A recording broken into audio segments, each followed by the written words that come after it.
eis que a virgem conceberá e dará à luz um filho, e ele se chamará pelo nome de Emanuel.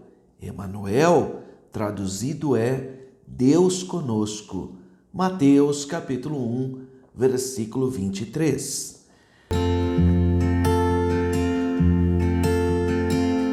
A paz do Senhor, amados irmãos. Chegamos na 13ª aula. É o encerramento do segundo trimestre da Escola Bíblica Dominical do ano de 2023. Então é a última lição do tema principal, a Igreja de Cristo e o Império do Mal. Então estamos encerrando esse trimestre nesse domingo 24 de setembro, que é o último domingo do mês de setembro. E o tema é o mundo de Deus no mundo dos homens. Então essa pré-aula vai te dar uma visão geral do que você deverá compartilhar com seu aluno na lição de número 13. Texto áureo: eis que a virgem conceberá e dará à luz um filho, e ele se chamará pelo nome de Emanuel. Emanuel, traduzido é Deus conosco. Mateus capítulo 1, versículo 23. E a verdade prática, na dispensação da graça, a igreja deve refletir os valores do reino de Deus no mundo. Bem, a proposta da leitura bíblica em classe é basicamente o contexto do nosso texto áureo. Mateus capítulo 21, versículos 21 a 23. E também Gálatas capítulo 4, versículos 3 ao 7. Vamos pensar um pouquinho sobre esse texto áureo de Mateus 1, 23. Eis que a virgem conceberá e dará à luz um filho, e ele se chamará pelo nome de Emanuel. Emanuel, traduzido, é Deus conosco. Esse pensamento, essa doutrina cristã, que é a doutrina do nascimento virginal de Cristo, que Jesus nasceu por obra e graça do Espírito Santo e da Virgem Maria. Jesus tomou da mãe a natureza humana, não a culpabilidade do pecado, porque ele não foi concebido da vontade do varão e da varoa, da vontade do homem e da mulher, mas por operação do Espírito Santo. Essa doutrina, o Evangelho de Mateus cita o profeta Isaías. Ele pega a passagem de Isaías, capítulo 7, versículo 14, quando o profeta Isaías diz assim: eis que uma virgem conceberá e dará à luz a um filho, e o seu nome será Emanuel. O evangelista Mateus, ele faz essa afirmação. Ele fala como disse o profeta. Então ele está se referindo ao profeta Isaías. Então se você lê o texto, ele diz assim: tudo isso aconteceu, no versículo 22, tudo isso aconteceu para que se cumprisse o que foi dito da parte do Senhor pelo profeta que diz. Aí vem o texto áureo. Então, claro que Mateus cita o profeta Isaías, capítulo 7, versículo 14. Mas é só Mateus que faz isso, porque o Evangelho de Lucas, ele também fala a narrativa do nascimento e fala também que Maria era virgem, que não conhecia varão e que o Espírito Santo operou nela. Então, a doutrina do nascimento virginal de Jesus é uma doutrina bíblica e que, independentemente da profecia de Isaías, os evangelhos, no caso de Lucas, fala também sobre o nascimento virginal. O importante é que a primeira profecia messiânica está em Gênesis capítulo 3, versículo 15, que faz esse apontamento: será a semente da mulher que vencerá a serpente. Agora, é importante nós entendermos que o Novo Testamento, ele faz citação das profecias, porque é uma interpretação dos acontecimentos, da materialização do verbo. Então, quando Mateus cita o profeta, como também outras citações, o próprio apóstolo Paulo faz muita citação também da Septuaginta, que é a primeira tradução grega do Antigo Testamento hebraico. E então se cita os profetas. Às vezes tem assuntos que têm o seu contexto histórico, mas aí ele fica também com uma dupla interpretação, porque a palavra profética é assim mesmo. Às vezes se cumpre dentro de um contexto histórico, mas às vezes também é um apontamento escatológico. Nesse caso, é um apontamento do Messias, que o Messias nasceria por obra e graça do Espírito Santo, e um dos nomes dele seria Deus conosco. O profeta Isaías fala também sobre os nomes do príncipe da paz, Deus forte. Então não é só essa passagem. Especificamente essa passagem, na Bíblia hebraica, a palavra não aparece especificamente como uma virgem. Aparece a palavra Alma. Alma é uma jovem donzela, que obviamente é virgem, né? Então, às vezes, as pessoas, para desconstruir essa profecia bíblica e essa citação de Mateus, eu já vi até judeu falando isso, e não necessariamente judeu, mas eu vi também, existe um vídeo que ficou conhecido aí, produzido por artistas da Rede Globo, sobre o aborto, né, com o Meu Corpo, Minhas Regras, é o nome do vídeo, e ali também uma das atrizes faz a citação, dizendo que na língua hebraica não é nenhuma virgem que a conceber. Bom, ou é falta de conhecimento, né, que é plausível, porque ninguém é obrigado a saber tudo, né? É claro que para falar desse assunto, o mínimo que se espera é que a pessoa estude um pouquinho, né? Mas tudo bem. A palavra armá, no hebraico, ela fala de uma mulher, de uma jovenzinha. Agora, é claro, né? Com uma donzela, uma jovenzinha, no contexto da literatura hebraica, ou mesmo no nosso contexto até 100 anos atrás, uma moça era sinônimo de virgindade. São pessoas que não tiveram experiências sexuais, né? Uma moça, uma donzela, uma jovem, então subentende que é uma virgem. Tanto é que os tradutores que foram traduzir para a língua grega interpretaram também dessa maneira. A palavra armá era sinônimo de donzela, portanto de virgem. Então usaram a palavra grega partenos. Partenos é virgem.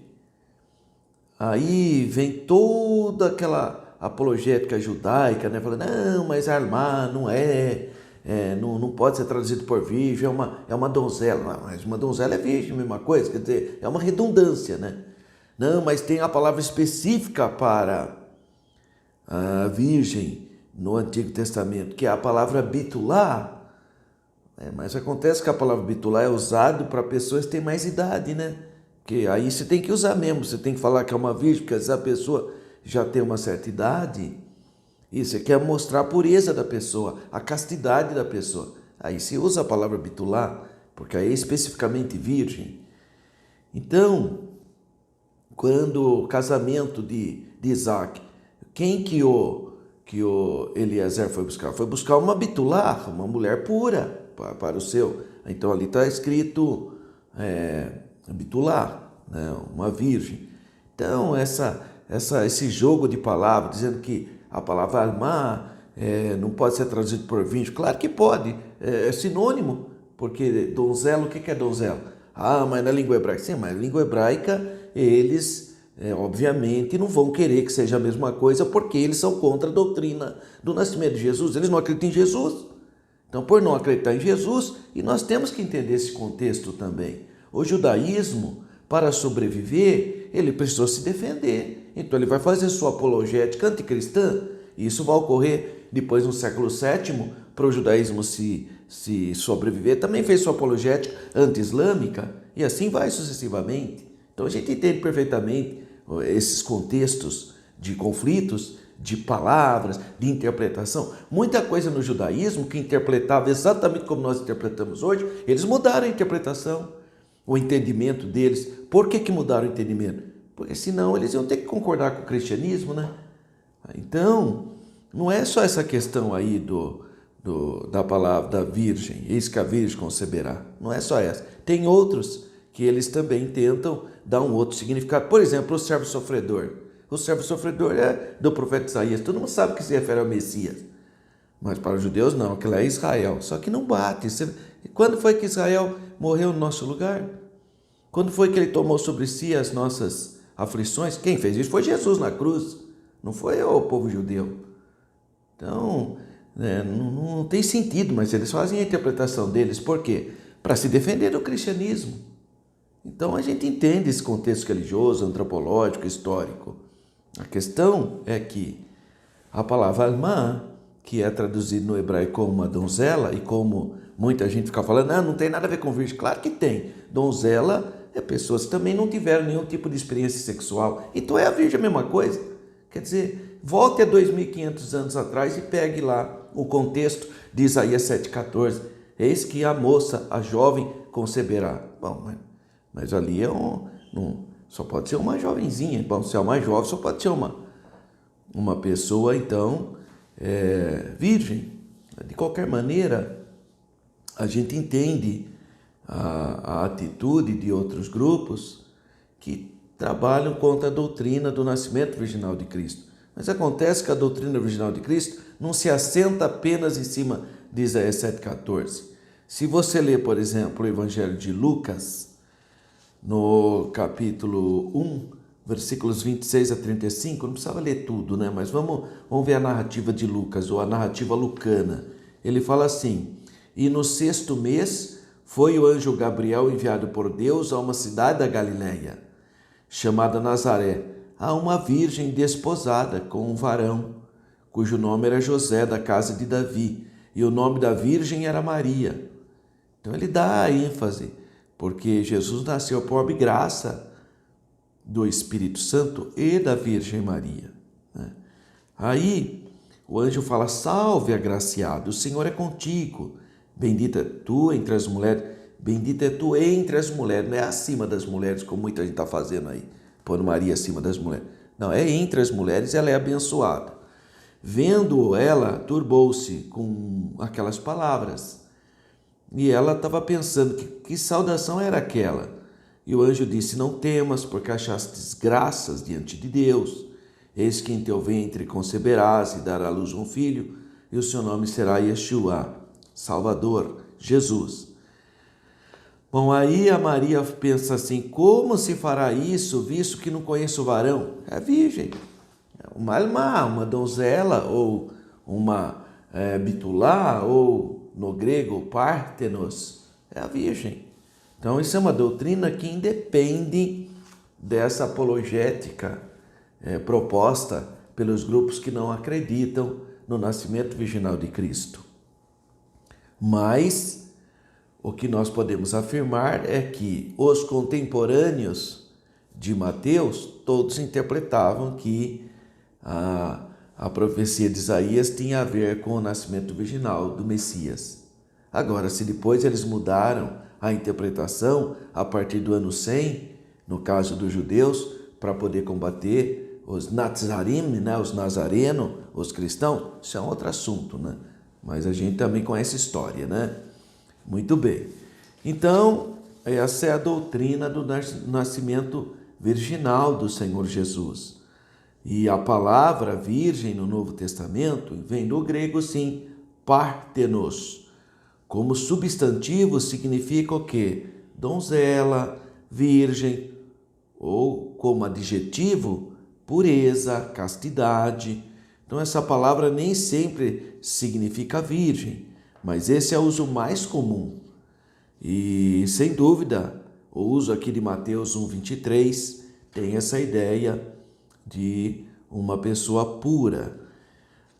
Mas essa palavra também aparece em outras citações, também apontando para a virgindade. Por exemplo, 1 Coríntios 7,25, quando ele fala das virgens, das moças que não tinham casado. 1 Coríntios 7,28, 34, inclusive para homens castos. Apocalipse 14,4, onde a palavra é usada sobre homens que não tiveram contatos com mulheres. Então, a gente observa a expressão Párthenos fazendo esse apontamento. Agora, existem exceções. Existem. Às vezes você vê um termo, é por isso que a gente não pode dogmatizar nada, né? Às vezes você vê um termo que está sendo aplicado em um contexto específico, mas é uma exceção, né? A regra geral aponta para isso. Às vezes por falta de vocabulário, de expressões, acaba utilizando termos que não são plenos para aquele assunto, mas tem exceções. Agora, pegar exceção e querer fazer regra, aí, meu amigo, é de uma desonestidade intelectual agigantada, né? Que não pode fazer isso, né? Não pode pegar exceção e querer fazer de exceção regra, tá? Isso aí é muito inadequado. Muito bem, então nessa pré-aula, o nosso textuário, que eu tinha para falar sobre o textuário de Mateus capítulo 1, versículo 23, é isso. Qual é o sinal? Porque ele está falando, eis que vos dou um sinal. Que sinal que é esse? Ué, a virgem conceberá. Bom, a virgem é um sinal. Agora, se eu falar, eis que vos dou um sinal, uma jovenzinha casada conceberá. Sim, mas que sinal é esse? Toda jovem que se casa tem filho mesmo, a não ser quem fosse estéril, né? Então não tem sinal nenhum aí. Mas não é sinal. Eis que falo sobre um acontecimento, mas mesmo se for um acontecimento, então um acontecimento extraordinário, né? Não seria um acontecimento ordinário. Porque se fosse ordinário, não tem é grande coisa a pessoa, uma moça jovenzinha casou e teve um filho. Sim, e daí? Isso aí tinha milhares de pessoas, não tem nada de extraordinário nisso, né? Agora, uma estéril dar luz a um filho é algo extraordinário, como é o caso dos pais de Sansão, dos pais de João Batista, né? Dos pais de Isaac. Aí é uma coisa extraordinária. Agora, é isso que uma mulher jovem vai ter um filho. Sim, mas isso aí só faltava, né? Uma pessoa não ter filho, né? Porque sendo que aquela sociedade é uma sociedade que aprecia a maternidade, a paternidade, é ter filho, gerar, como um mandamento divino. Agora, virgem, eis que a virgem, isso aí é um acontecimento extraordinário. E a profecia fala isso, de algo atípico que irá acontecer. Então, nós também temos que pensar essa questão do sinal. E, finalmente, o nome desse menino, que é Deus conosco. Mas Deus conosco não significa a encarnação do Verbo. Bom, mas também pode significar. Quer dizer, então, nós estamos no mesmo tamanho. Eu leio Emanuel, Deus conosco, imediatamente eu lembro João capítulo 1, versículo 14. E o Verbo se fez carne, Deus conosco. Deus, carne. O Verbo se fez carne, Emanuel, Deus conosco. E o Verbo se fez carne, habitou entre nós e vimos a sua glória, glória como do unigênito do Pai, cheio de graça e de verdade. E ele fala ainda aqui, e o seu nome será Emanuel, que Emanuel traduzido é Deus conosco. Então isso é uma tradução. Porque tem gente que mistura tudo, né? Não sabe o que é equivalência linguística, não sabe o que é tradução, não sabe nada. Aí sai falando um monte de coisas sem pé, sem cabeça. Nesse caso, o próprio escritor de Mateus fala, e a tradução é essa. Né? Como chamou ele de Machia, que traduzido é Cristo. Que para nós traduzido seria o quê? O desejado em português. Então tem palavras que são traduzidas e outros equivalentes linguísticos. Por exemplo, o nome Yehoshua, Yeshua, Iesus, Jesus. Isso é uma equivalência linguística. Os nomes, né? Por exemplo, Yohanan, que é Johan, João em português. Isso não é uma tradução, é uma equivalência. O mesmo caso de Rabi, aí para nós ficou Rabi a mesma coisa, a não ser se você quiser traduzir, aí fica mestre. Então, nesse caso, o Emanuel veio também Emanuel, que é do hebraico, mas o próprio Mateus faz a tradução, ele fala Emanuel, que traduzido é Deus conosco. Então, isso mostra para nós cristãos que o Messias tem duas naturezas. Ele tem a natureza humana, que ele herda da mãe, da Virgem Maria, e a natureza divina, porque ele procede do Pai. O Pai o gerou. O Salmo de número 100 diz: Tu és meu filho, hoje te gerei. Então, Jesus, o Senhor Jesus, tem duas naturezas. Ele é o verdadeiro Deus e o verdadeiro homem. É isso que muitos grupos religiosos não conseguem entender. Tem grupo religioso que olha para Jesus e vê Jesus só Deus. Não, Jesus é só Deus. Aí vira a doutrina chamada monofisismo, uma só natureza. E que a natureza divina teria absorvido a natureza humana. É um ensinamento equivocado, né? Não é isso. A Bíblia fala claramente que Jesus é o verdadeiro Deus, é o Verbo, e é o verdadeiro homem. Então, quando eu estou falando que Jesus é Deus, eu não estou cometendo nenhum erro, porque é o Verbo que se fez carne, é o Emanuel, Deus conosco. Agora, a pessoa, só porque não acredita que Jesus é Deus, vai buscar na Bíblia todos os versículos que falam da natureza humana de Jesus, aí dá uma ênfase na natureza humana para eclipsar a natureza divina. Ou então fazer ao contrário, dar ênfase à natureza divina para eclipsar a natureza humana. Não, Jesus tem duas naturezas. Ele é o verdadeiro Deus, é o verdadeiro homem, porque são duas naturezas, a natureza humana e a natureza divina. E tem mais uma coisa importante, Jesus é 100% homem e 100% Deus. Deus que se fez carne, Emanuel. Tem que ficar claro isso, irmão, a simplicidade, né? Você vê, irmão, Jesus é 50% homem, 50% Deus. Não sei de onde tiraram isso. Que é 50%, irmão? Jesus é 100% homem. Ele é o verdadeiro homem. Ele é o filho do homem. O Verbo se fez carne, sim. Ele pegou de Maria não o pecado. Tá? Isso diz o Tomo de Leão. O Papa Leão escreveu, bispo de Roma, o tomo no quinto século. E no Tomo de Leão ele fala: o Senhor Jesus tomou a natureza da mãe, a natureza humana, mas não a mácula do pecado. Então, e aí cai por terra a doutrina católica que Maria é imaculada, né? É uma contradição no próprias declarações papais, né? Mas enfim, o evangelho é claro, João capítulo 1, versículo 14, o Verbo se fez carne, Verbo, Logos, Deus, carne, homem. Então, duas naturezas, 100% homem, 100% Deus. Glória a Deus. Muito bem. Então, esse texto áureo ele é muito bonito, porque ele tem essa perspectiva profética, mas independentemente disso, essa é uma doutrina bíblica e nós acolhemos toda a Bíblia. Nós não pensamos versículos. E a regrinha de ouro da hermenêutica bíblica é exatamente essa. A Bíblia responde à própria Bíblia. A Bíblia interpreta a própria Bíblia, né? Porque a Bíblia não é de particular interpretação.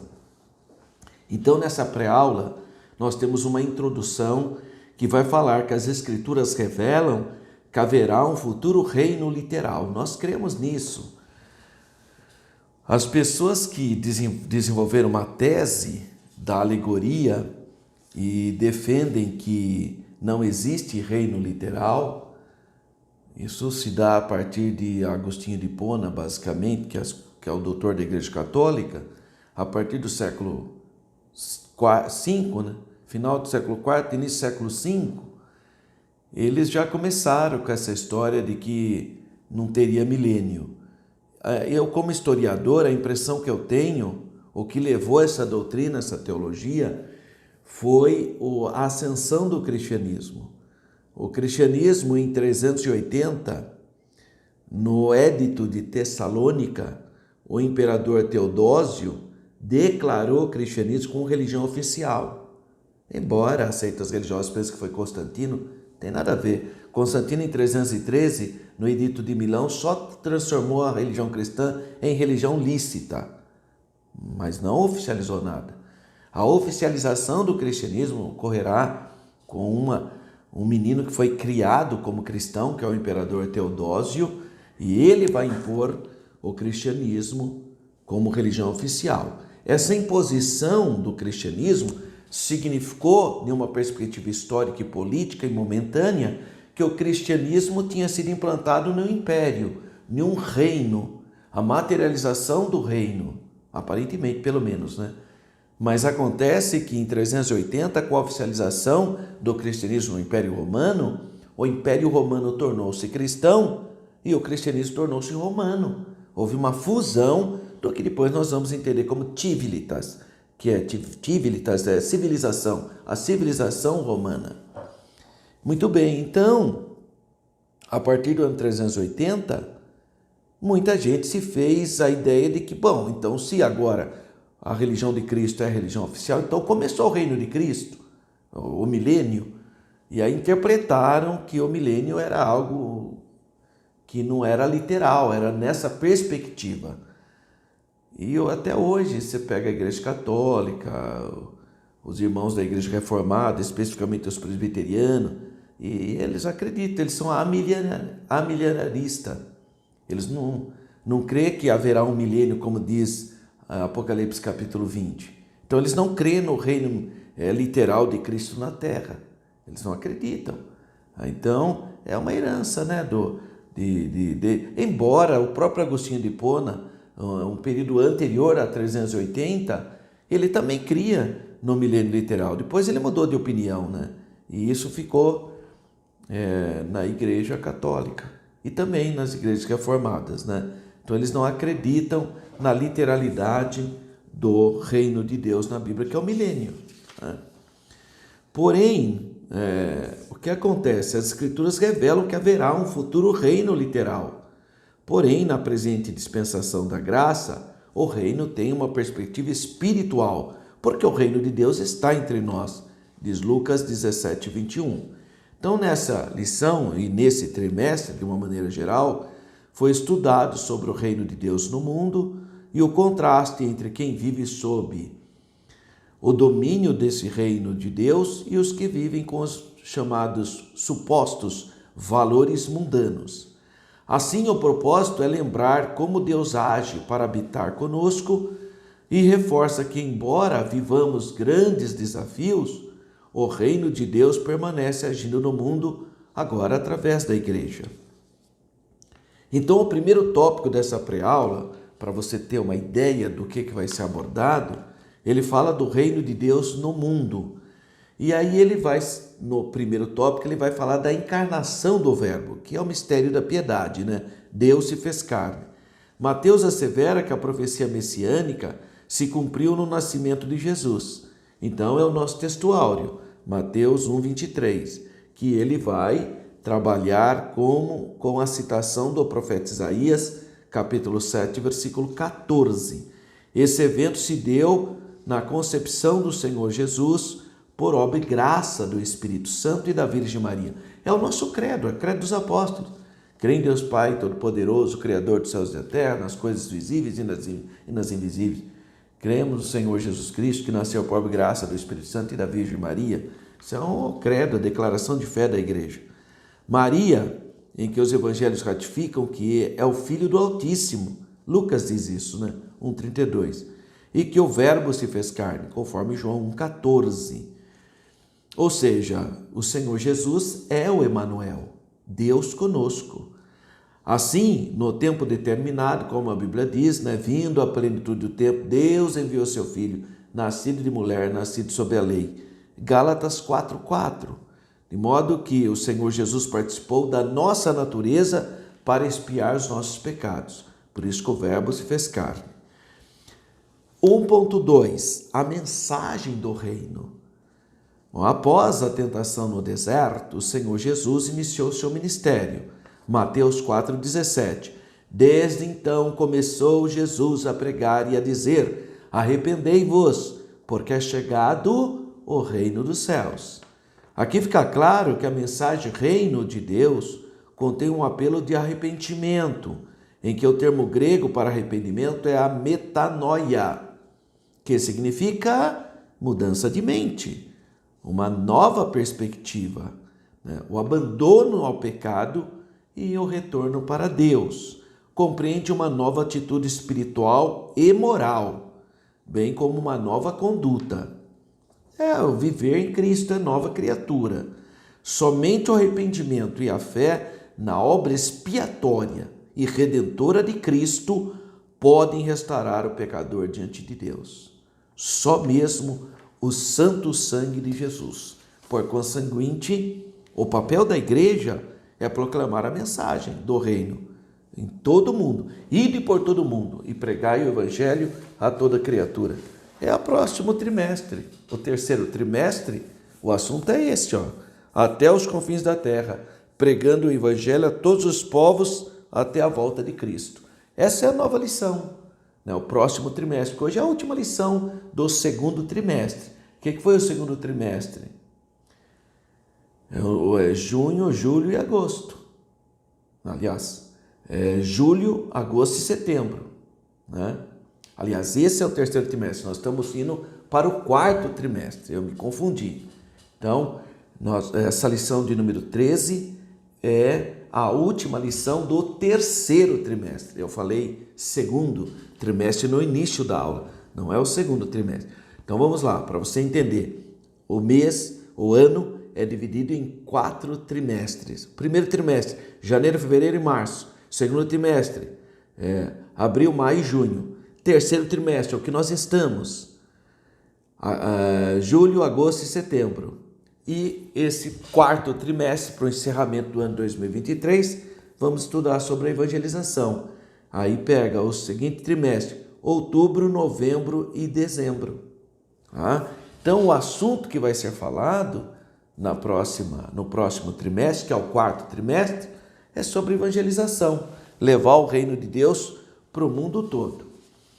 E é interessante nós observarmos que, além dessa perspectiva de levar a palavra de Deus, né, que é a mensagem do reino, nós temos que compreender que somente o arrependimento na obra de Cristo, só o arrependimento é que muda o coração da pessoa. Não tem outra maneira da pessoa servir a Deus se não for através do arrependimento. Não tem jeito. E o terceiro, e o 1.3, vai falar dos valores. Então, 1.1, a encarnação do verbo. 1.2, a mensagem do reino. 1.3, os valores do reino. E quais são os valores do reino? Bom, a gente pode lembrar da pregação de Jesus no Monte das Bem-aventuranças, que tem uma perspectiva ética e moral do reino.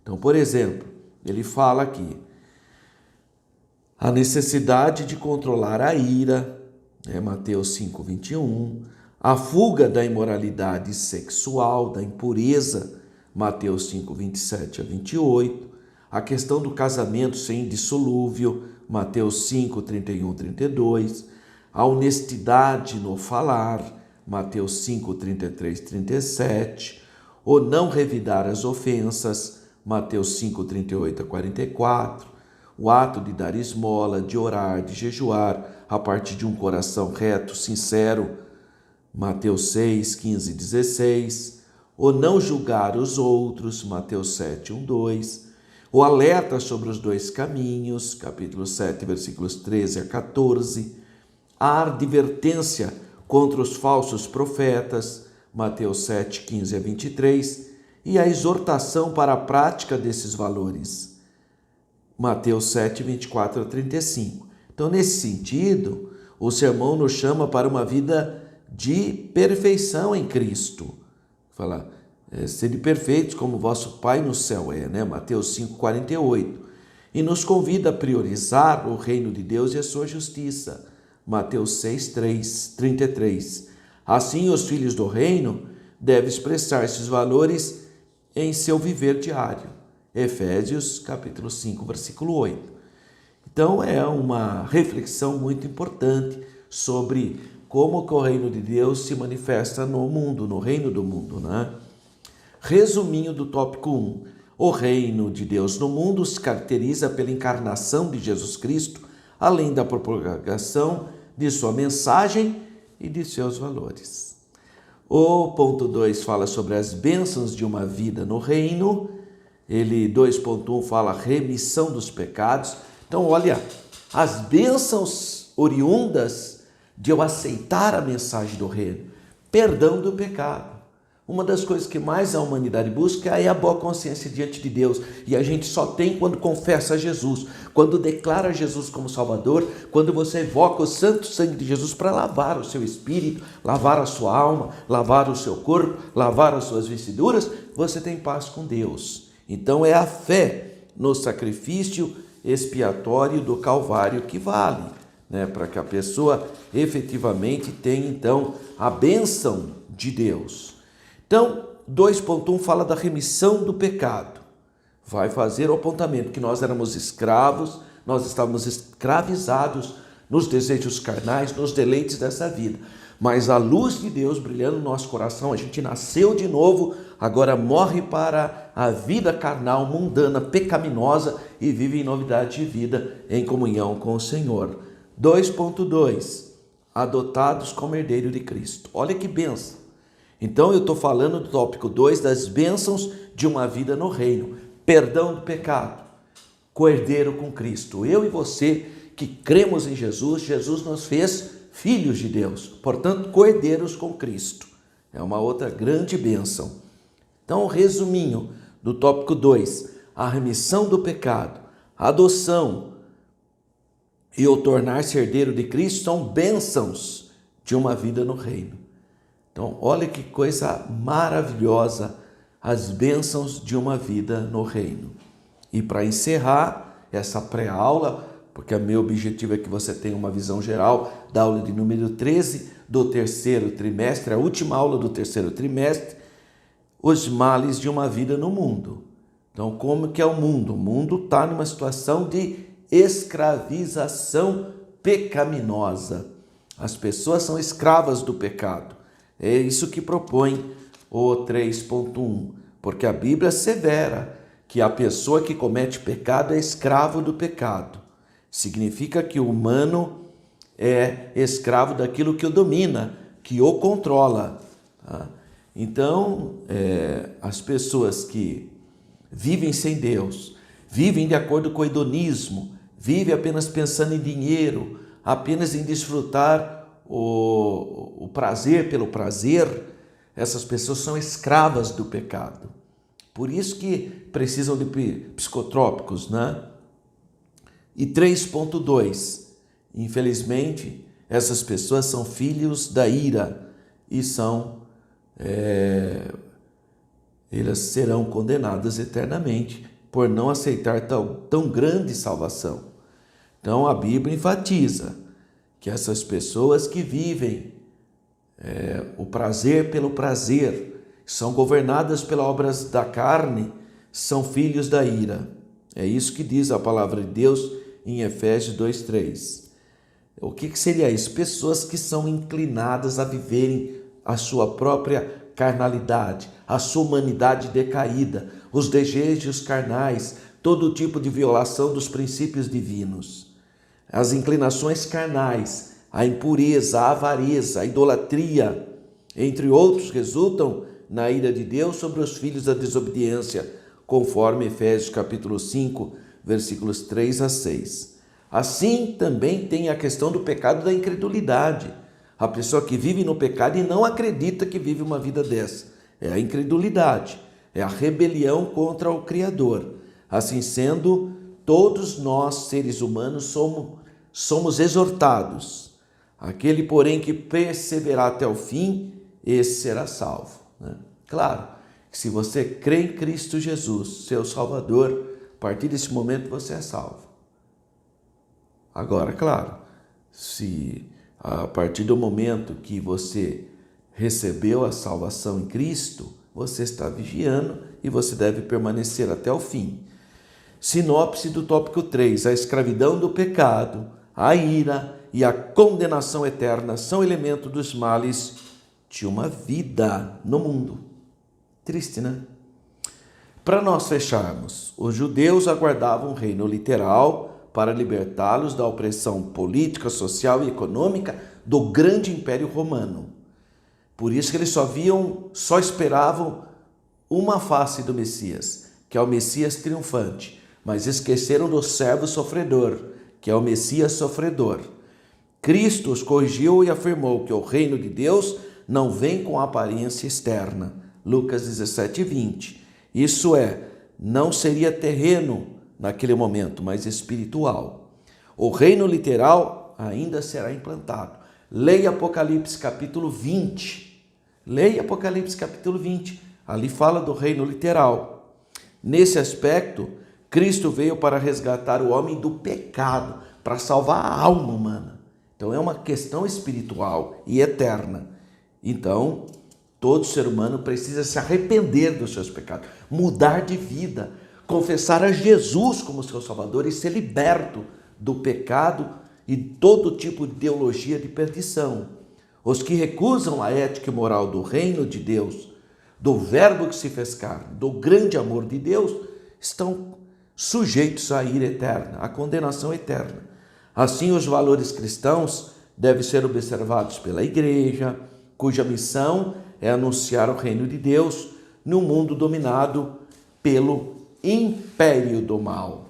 Então nós louvamos a Deus por esse trimestre que encerra-se nessa lição de número 13 com essa pré-aula, o mundo de Deus no mundo dos homens. Então estamos encerrando o terceiro trimestre.